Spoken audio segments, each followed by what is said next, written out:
Namadhu Ratanatayasa.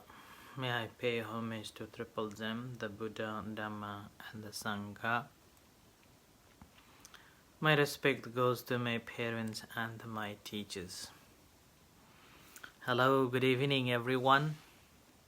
So today is Wednesday, the 9th of December, 2020. And again, this is Ajahn Sujan from Varapunya Meditation Center. So first of all, apologies for 2 nights that I wasn't able to give a talk, as I informed that I had to go to Glasgow to organize the funeral service. And with that, I wasn't able to come and give a talk for 2 nights. So apologies. Hello, Margaret. Hello, Colin. I hope you're keeping well. And everyone is keeping well. So the place where the Glasgow I went, it was a tier 4, the area where the tier 4 of a coronavirus, and it was quite scary at first. I'd been hesitate to attend, but due to monks who was invited to conduct the funeral service, he was tested positive, and as a result he wasn't able to perform the funeral service, and then I was invited to organize that funeral service. So there was a fear, and there was obligation and a duty and responsibilities, so many things.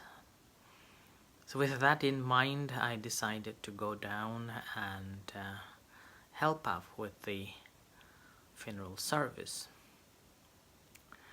And obviously it is very a difficult time to lose someone who we really loved one, and meanwhile you cannot have all the relatives and friends for your funeral service. And from my own experience, I have seen the Asian families, when someone dies, there will be a couple of, not only the couple of people or family members, but there will be about, full of the crematorium. People will be full, and sometimes there is no space in the crematorium. It will be after a cremation, there is another service, in which is again quite a big service. But this time for coronavirus, there are so many restrictions that one can organize funeral services in a very limited way, and limited space, and limited number, and limited things that one can do.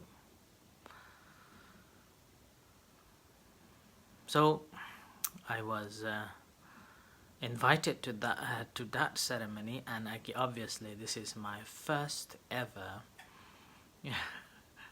funeral service during this coronavirus, and I had to go through so many major risk assessments, the hand sanitizers, masks, and sealed the face, and a safe distance at all the time, something like that. It was quite a bit of a difficult time, actually. People have to wear their masks, and talk to me in a distance, sitting or standing. And again, you are given only 20 minutes, and that basically because of the 5 minutes of preparation to getting into the crematorium, and 5 minutes to coming out. With that limits the time. So there are so many things. But our life is uncertain, and death is certain, And life, when the time comes, it doesn't say that there is a coronavirus and I don't want to go, and I want to wait for a coronavirus to go away, and then after that I will die, and then so all the relatives will come to my funeral service. It is not like that. When time comes, we have to go, regardless of a time, regardless of a day, regardless of a situation. So it happened. And this particular funeral service that I attended, they're from India, and recently converted to Buddhism, and still the culture and the tradition that they have been following, the Sikhism, and still prevailed. Pictures of a Sikh all around, and then talking, and the tradition is still like that, but they believe in Buddhism. And that's how I was invited to perform this funeral service. And presumably, I think this is their first funeral service, a Buddhist funeral service for them too. I was informed that they're married and lived together for 59 years. That's a lot of years. That's a lot of time. 59 years living together. And I was informed that during this time of 59 years, she was very dutiful, and she was very respectful, and meanwhile she was being a good wife, looking after 3 children and 3 boys and 2 daughters. And since they arrived in the UK, in Glasgow, in 1978, I was informed that she never left UK. She stayed over 42 years and never left anywhere. Only 1 or 2 times traveled back to India throughout this time, and again never went to other cities, stayed in a real Glasgow. So she was a Glasgowian, and looked after husband's business, looked after the children as well, and always very close with all the children, very determined to her own family. That's an amazing story. An amazing story. That almost 60 years of a marriage life, and with no quarreling, no conflict, no fighting. That's amazing.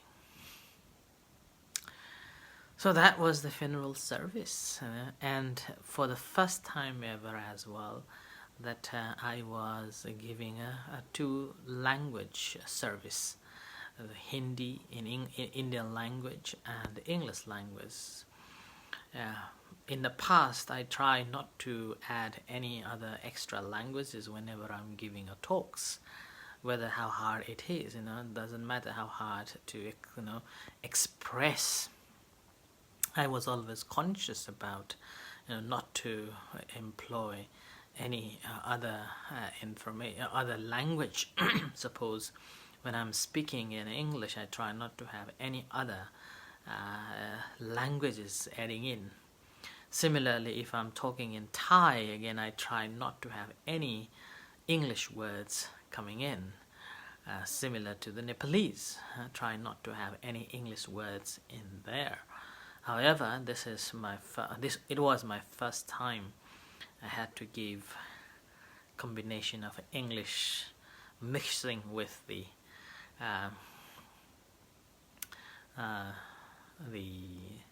Hindi language. It was quite interesting, because the new generation, the new grandson and granddaughters, and also other family members who are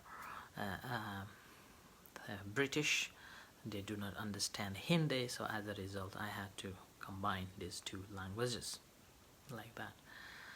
So it was interesting.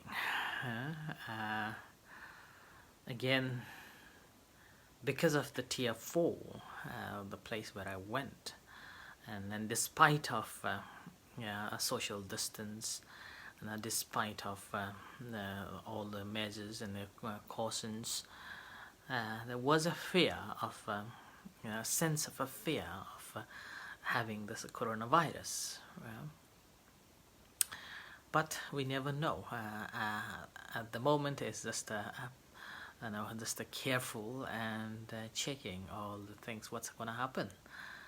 We never know. Life is uncertain, as I said early on. But the death is certain, and we haven't gone beyond death. As the Buddha said, that we are still subject to sickness, old age, sickness, and death. We haven't gone beyond these. The moment when someone goes beyond the death, then that is the real enlightenment. And this enlightenment is what is the we are looking for.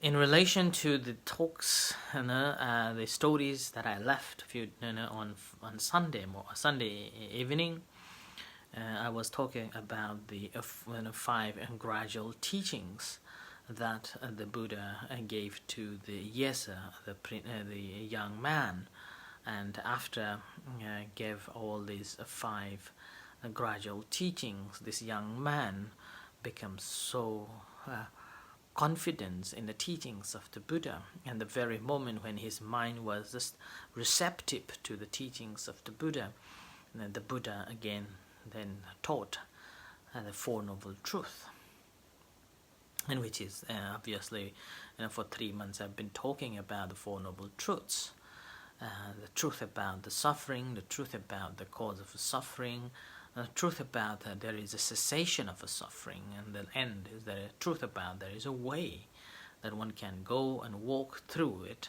finding the end of the suffering. The very moment when he heard this Four Noble Truth, the Yesa, the young man who was feeling very bored and claiming that this is I'm in danger, and and then as a result he went to the forest, and how he came across with the Buddha. He finally realized that, okay, this is the path that I should follow, and yet he wasn't following, and yet he didn't approach to the Buddha and took the vows of the Buddha. So meanwhile, his father, Yesa's father, comes to came in search of a Yesa, his own son, come to see the Buddha, and then ask the Buddha that, Venerable Sir, have you seen that a gentleman walk through here? His name is Yesa. And then the Buddha said that, oh, why not? I have seen him and he is around here. And then, having heard that his son is safe and his son is still alive, and his father, Senani Gama, he was so happy and released all the worries and fears of his son. And obviously this is what happens with the parents, that when their sons or their daughters are disappearing or are not returning or haven't returned back home on time, then obviously generates the fear and anxiety and so much worries. But as soon as they got the hearing the news about their safety, obviously they feel released and happy, and all the burdens, all the worries just disappears. And that happened to him at that time. And then when Buddha realized that now he is relaxed and now he is receptive, and at that time the Buddha then gave the 5 gradual trainings called Anupuppikata to him. And at the end again, after Buddha explained these all 5 gradual teachings to the Senani, he also became Sotapanna. And when he became a Sotapanna, at that time, then the Buddha requested, Buddha simply asked whether Yesa could become a monk or not, or ordain in a Buddha Sasana or not. And at that time, and he said, why not? Sure, it's pleasure. And that moment, he took the refuge on a Buddha Dhamma Sangha. So that's why it is known as he, the Yesa's father, was the first person in the Buddhist history to become a follower of Triple Gem, the Buddha, Dhamma, and the Sangha. Whereas before him, people were taking only 2 refuges. One is the Buddha and the Dhamma. There weren't any Sangha at that time. And after this, so Yesa's father was the first person to be the disciples of the Triple Gem, the Buddha, Dhamma, and the Sangha, which is the cornerstone of the this Buddhism. And after that, he said, that things that was covered, the Lord Buddha had uncovered it. You have lit the lights in the darkness to see the whole nature. And he invites the Buddha along with the other 6 Arhat monks to the dana, the offerings, the lunch at his home. And the Buddha accepted and then went to house. And then again in that house, the Buddha talked about the 5 gradual trainings, teachings, and then end with 4 noble truth. Having heard that 4 noble truth, then Yesa's ex-wife as well as his mother also to attain the Sotapanna, and that's how these 2 were the first female to be Buddhists in the history. Yeah? So first female to be Buddhist in the history. And they took the refuge of the Buddha, Dhamma, and the Sangha too. Now here, we have to understand the conversion of them, their conversion to Buddhism. Buddha didn't convert them, and Buddha didn't have any intention to convert them either. Buddha all what did was, he simply presented the information that is about the truth. He didn't neglect, he didn't reject the previous existence of all the cultures and trainings. All what he did is simply gave a new information about what should be understood and what should be practiced. On that basis, after hearing the teachings, they realized that this is the right path, and with that understanding, they simply chose this path to follow. So here, that's why in Buddhism there is no concept of a conversion to from one religion from another religion, or one organization to another organization. The conversion is based on each and individual's understanding, and they choose to convert their perception, not the religion but the perception. So they perceive that the teachings of the Buddha is right and sensible than any other, or the one that they have been practicing. And that exactly happened with these 2 ladies who became the first female to be Buddhists. After they have understood, after they have understood the 5 gradual teachings and then the 4 noble truths, they were able to let go of their identity, the personality view, They were able to let go of any doubts on this reality of the truth. And they didn't have any this attachment to any rites and rituals, that believing that once you have done this rites and rituals, you will be reborn in the heavens, or you will be close to the gods, the Creator, and whatsoever, so and so. They have a right understanding on that. With having this right understanding about the personality view and the rites and the rituals, and they having no doubts about the teachings and the way that they are going to follow, and that's how they have changed their perception about the faith and religions, and that's how they changed the way of their living. And this is why another way of seeing why Buddhism is known as a way of life rather than a faith or a religion. So then they become the great followers. That's why there is a saying that things that has been covered, you have uncovered, or the Buddha has uncovered it, so that we can see it. We've been walking in the darkness, not knowing where we're going to end.